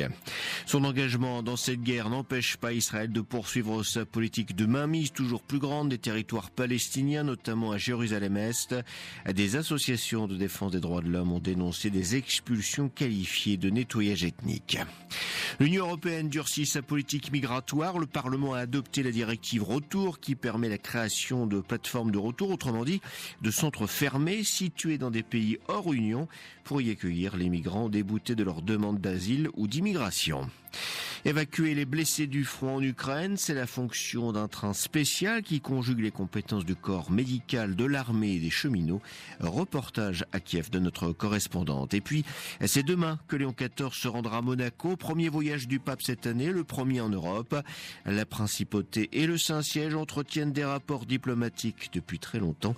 C'est ce que nous verrons dans notre dossier à suivre à la fin de ce journal. Radio Vatican, le journal, Xavier Sartre. Bonjour. Difficile donc de comprendre la stratégie américaine depuis le début de la guerre contre l'Iran. Le président américain dit tout et son contraire. Donald Trump tente tantôt d'amadouer le régime iranien, tantôt de le contraindre, sans grand résultat pour le moment. Après 4 semaines de bombardements intensifs et un conflit qui s'est étendu à tout le golfe Persique et bien au-delà, le chef de la Maison-Blanche continue toujours sur ce double plan. Discussion pour parvenir à un accord avec l'Iran, tout en maintenant une rhétorique belliqueuse. À New York, Gwenda Lavina. Hier, Donald Trump a de nouveau reporté l'ultimatum lancé samedi dernier à Téhéran pour la réouverture du détroit d'Ormuz. Censé d'abord s'achever lundi, puis ce soir, il court désormais jusqu'au 6 avril. C'est le dernier exemple de la volonté affichée par le président américain de ménager les autorités iraniennes au moment où des discussions seraient en cours via des canaux non officiels. Mais ça montre aussi la limite des menaces de Trump, Téhéran promettant des représailles en cas d'attaque sur ses installations énergétiques. D'un côté, donc, le président américain donne sa chance à des négociations pour parvenir à un accord de paix, mais de l'autre, Donald Trump muscle aussi les effectifs militaires américains dans la région. Au moins 3000 soldats arrivent sur place avec comme possible objectif de s'emparer de l'île de Karg, où transite plus de 90% du pétrole brut exporté par Téhéran. Une intervention au sol que le président américain n'exclut pas changerait profondément la nature du conflit, et le Pentagone semble s'y préparer. Selon le Wall Street Journal, 10 000 soldats supplémentaires pourraient être déployés dans les prochaines semaines. Gwenda Lavina, New York, Radio Vatican. En attendant, les belligérants poursuivent leurs frappes. Les gardiens de la révolution iranienne affirment avoir lancé des missiles et des drones sur des cibles militaires et énergétiques israéliennes, ainsi que dans des pays du Golfe Persique, notamment à Koweït. L'armée israélienne, elle, a mené une série de frappes à Téhéran cette nuit visant des infrastructures du régime. Elle a aussi poursuivi ses bombardements contre le Liban. Plusieurs explosions ont retenti ces dernières heures dans le sud de Beyrouth. Du point de vue diplomatique, aucune avancée, quel que soit le front. Le gouvernement libanais saisit toutefois le Conseil de sécurité de l'ONU au sujet des actions israéliennes qui menacent la souveraineté du pays, selon les termes de l'exécutif libanais. Le Conseil de sécurité est également saisi par la Russie, qui a convoqué une réunion à huis clos aujourd'hui, au sujet cette fois de la guerre menée par Israël et les États-Unis contre l'Iran. Se faisant l'écho des paroles du pape, le cardinal Parolin a appelé à mettre fin à cette folie qu'est la guerre, selon ses termes. Le secrétaire d'État du Saint-Siège s'exprimait hier en marge d'un événement à la Bibliothèque apostolique Vaticane. À quelques jours du début de la Semaine Sainte, il a exprimé le souhait que les rites de Pâques puissent être au moins célébrés à l'intérieur des lieux saints. Le patriarche latin de Jérusalem, le cardinal Pizzaballa, a en effet déjà annoncé que la procession du dimanche des Rameaux, donc dimanche prochain, était annulée et sera remplacée par un moment de prière. Restons en Terre Sainte, à Jérusalem, où plusieurs associations de défense des droits de l'homme, dont l'israélienne B'Tselem, dénoncent la poursuite des expulsions de Palestiniens.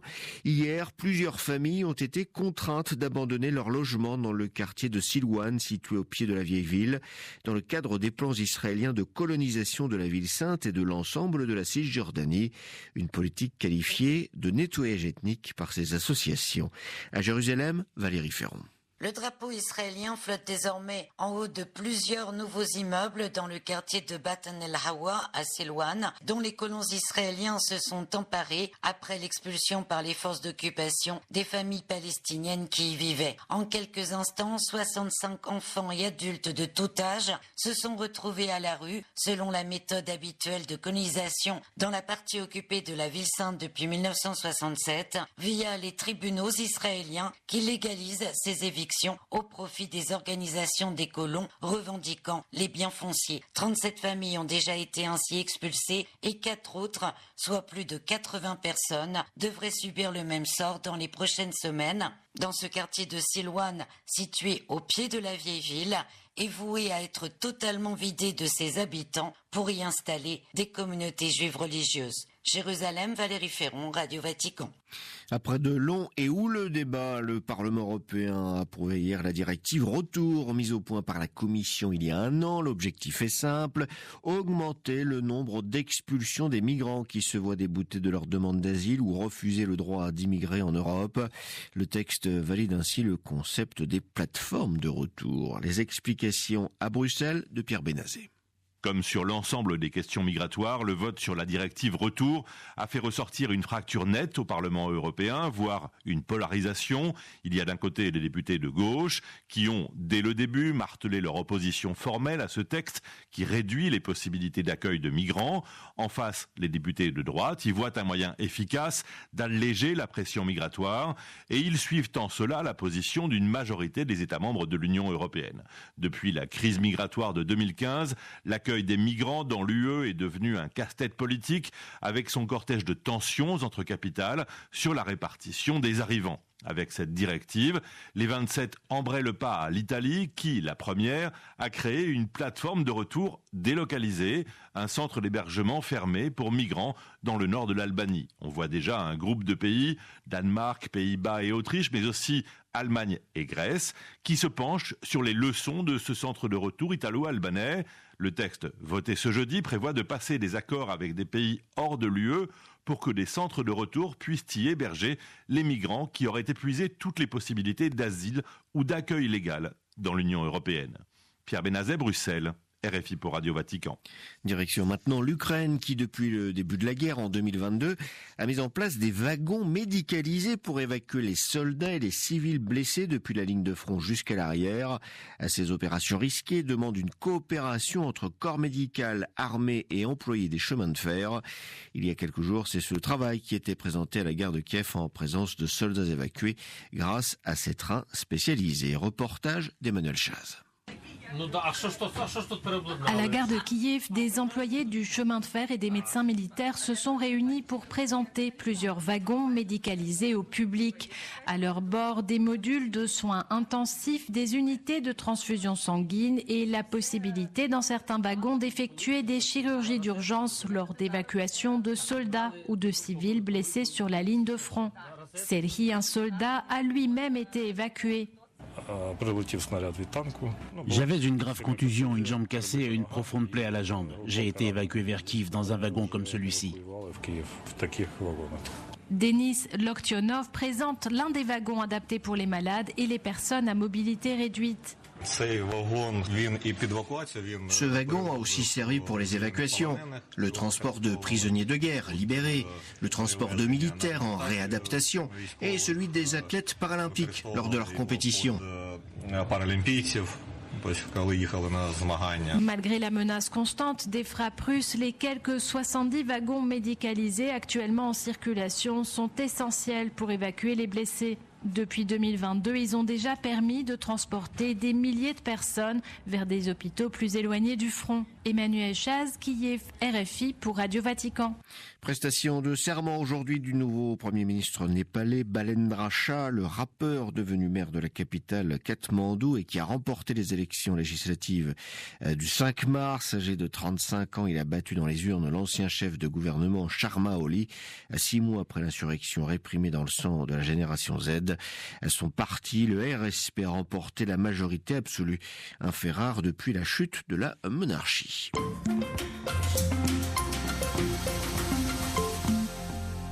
C'est demain que Léon XIV se rendra dans la principauté de Monaco pour son deuxième voyage apostolique et premier en Europe. Cette visite de moins de 24 heures sera l'occasion pour le souverain pontife de rencontrer la communauté monégasque et en particulier la communauté catholique du deuxième plus petit État du monde après le Vatican. Au programme, une messe au stade Louis II demain après-midi en clôture de journée, précédée par une rencontre avec les jeunes, les catéchumènes et un entretien avec le prince Albert II qui sera suivi d'un moment rare, une prise de parole du pape depuis le balcon du palais princier.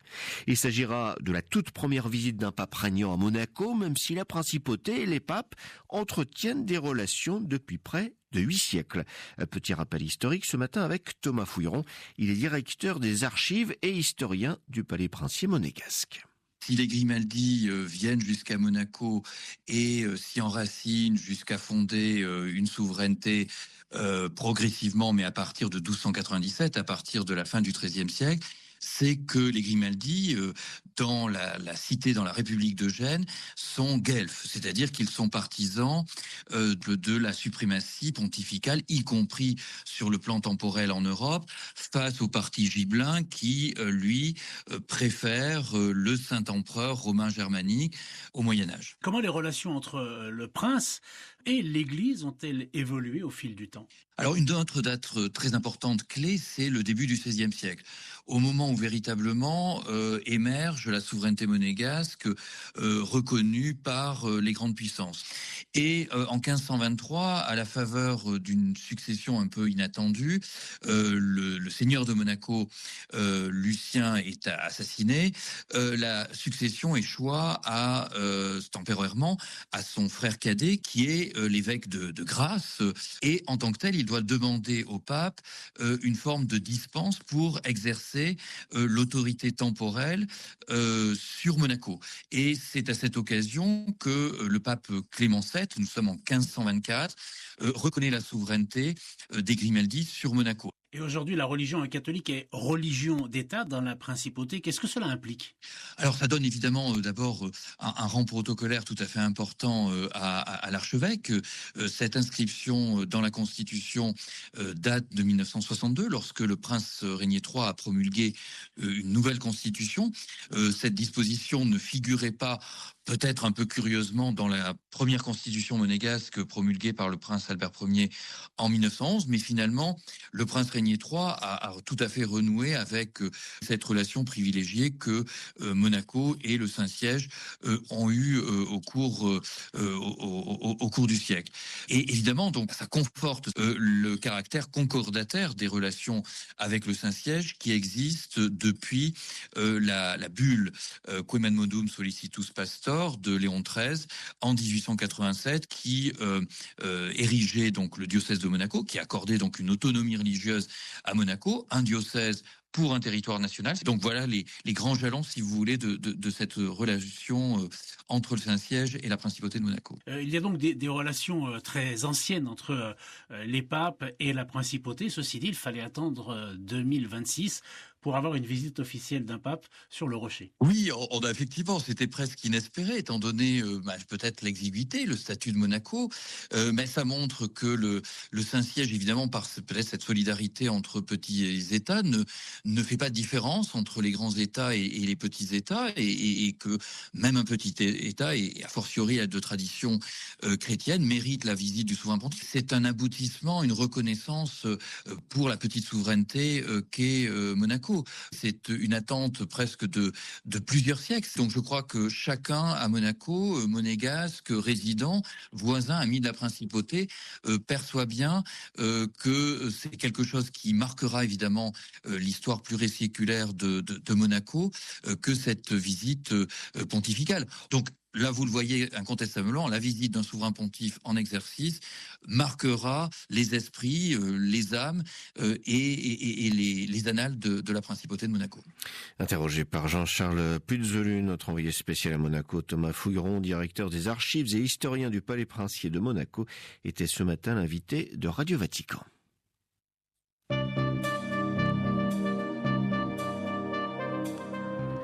Un voyage que vous pourrez bien évidemment suivre sur nos ondes tout au long de la journée de demain sur notre site internet www.vaticannews.va. D'ici là, retour de l'actualité en langue française à 13h heure de Rome. Très bonne journée à toutes et à tous. C'était le journal de Radio Vatican. Il est 8h45. Vous êtes de retour sur Radio Fidélité. On va rejoindre Tiffaine Sellier qui est toujours en direct de la paroisse Saint-Luc Saint-Louis de Montfort pour le Tour des Clochers. Jusqu'à 9h, c'est le Tour des Clochers. Et oui, merci Clara. Et pour cette dernière partie d'émission, ces dernières minutes du Tour des Clochers en direct de Saint-Herblain, on va parler d'un lieu d'accueil qui a fêté ses 30 ans. Annick Bretéché, bonjour. Bonjour Tiffaine, bonjour à tous. Vous êtes au cœur de la Pause Sillon, ce lieu d'accueil du quartier du Sillon-Thébaudière à Saint-Herblain. Et Cécile Romfort, vous êtes toujours avec nous pour parler de Saint-Luc-Amitié dans le Breil. 2 lieux, 2 quartiers, une même conviction, hein. L'Église doit aller au-devant des gens. Annick, pour commencer, la Pause Sillon, elle est née en novembre 1914. De quelle 1994. idée 1914. Je vais beaucoup trop. Ne pas si loin. La matinale se termine. Je termine mal, pardon. 1994. Et de quelle idée c'est parti? Alors c'est parti plus d'un besoin. Nous étions 2 catéchistes. On faisait le caté dans les salles de qui sont aujourd'hui la Pause, qui étaient des salles paroissiales au centre commercial des Thébaudières, et on avait beaucoup d'enfants du Sillon et de tout ce quartier des Thébaudières. Et certains enfants nous permettaient d'être en lien avec les mamans et on constatait qu'elles étaient très seules. Certaines sombraient dans l'alcool, la dépression. Enfin, on voyait bien qu'il y avait des grosses difficultés. Et pas que sur le Sillon, hein. Il y avait aussi dans les petits lotissements où volaient bien propre des gros problèmes. Et on s'est dit, c'est quand même, on a cette salle paroissiale. Dès qu'on commence à parler un petit peu avec ces mamans et si on prend un petit peu de temps, on se rend compte que tout à coup les capuches ne couvrent plus les yeux, les mamans reprennent le goût d'échanger. Et on s'est dit, il faut absolument qu'on trouve le moyen de prendre du temps. Et pour cela, pourquoi pas ouvrir ce local pour des temps d'accueil et de constituer une équipe qui pourrait être ouverte à tous ces problèmes du quartier, toutes ces femmes qui sont seules. Et c'est là que la Pause Sillon a démarré, a été créée. Et 3 mots caractérisent la Pause: accueil, passerelle, tremplin. Voilà. Qu'est-ce que ça veut dire concrètement pour ceux qui poussent la porte? Alors, c'est déjà pas facile de pousser une porte. Alors, quelquefois, c'est quand même, il faut un petit peu accompagner des personnes, où elles sont accompagnées par des voisins qui ont trouvé déjà là un lieu où ils se sentent bien. Donc l'accueil, eh bien, on essaie d'accueillir la personne telle qu'elle est, là où elle en est sur son chemin de vie. Et puis la passerelle parce que c'est l'occasion de renvoyer, de permettre aux personnes de reprendre leur place au sein de la société. On essaie d'être en lien très fort et on a établi des partenariats depuis 30 ans déjà avec le centre socioculturel, avec les animateurs aussi de Onyx, la grande salle culturelle aussi du quartier. Donc tous ces partenariats-là font que des personnes, quand elles commencent à aller mieux avec elles-mêmes, essaient aussi de reprendre, reconstruire des liens avec la vie sociale. C'est un lieu qui est ouvert à tous, chrétiens ou non, croyants ou non. Et on parle de Dieu à la Pause? Alors on parle de Dieu. Oui et non. On essaie de vivre. Comment vous dire on vit l'évangile sans forcément nommer Dieu. Non. Ouais. Alors, c'est embêtant de dire qu'on ne parle pas de Dieu, parce que on parle de Dieu par l'accueil qu'on y fait, par aussi tous les liens qui se tissent. Les gens savent que c'est un lieu chrétien ? Les gens savent que c'est un lieu chrétien. Il y a une croix qui a été posée sur le local, sur les salles. on se promène pas avec la croix et la bannière. C'est bon. Quels sont vos défis aujourd'hui après 30 ans de vie de la pause Sillon ? Nos défis restent toujours les mêmes. Hein. C'est d'essayer d'aider les personnes à être debout, à vivre dans les meilleures conditions, en créant les liens, à se réconcilier parfois avec elles-mêmes et avec les autres. Et là, on retrouve complètement le thème qu'a choisi la paroisse. C'est aussi accompagner les personnes de la vie jusqu'à la mort, parce qu'aujourd'hui la population qui vient à la pause a vieilli. Et bien souvent, les personnes en fin de vie nous demandent de les accompagner. Et on a préparé beaucoup de sépultures à l'église avec les familles. Mais aussi, on a préparé des baptêmes, on a préparé des personnes pour le mariage. Donc, on ne peut vraiment pas dire qu'on ne parle pas de Dieu. Oui. Mais peut-être qu'on essaie de vivre au maximum la tendresse de Dieu pour l'humanité, par tous les liens qu'on crée avec les autres. Quelquefois, quand même, on y prie. Et on y prie le lundi matin, mais c'est en dehors des lieux, des temps d'accueil. Tous les lundis matins, on se retrouve, on est une douzaine de personnes, et là, on prend le texte du jour, le texte d'évangile du jour, on le partage, on essaie de l'articuler avec nos vies, avec la vie du monde, et on porte tout ça dans notre prière. Cécile, très rapidement, Saint-Luc-Amitié n'a qu'1 an et demi, c'est encore très jeune, mais le quartier, vous le disiez, c'est approprié lieu. Vous parliez des jeux de rue, il y a aussi le café associatif Le Petit Bonheur et les vendredis du Breil. Voilà, tout à fait. On essaye vraiment d'être dans le quartier et avec les acteurs du quartier. Par exemple, pour le café associatif Le Petit Bonheur, il y a des accueillants de Saint-Luc-Amitié qui sont bénévoles au café associatif. Donc c'est super parce que du coup, ça fait un lien.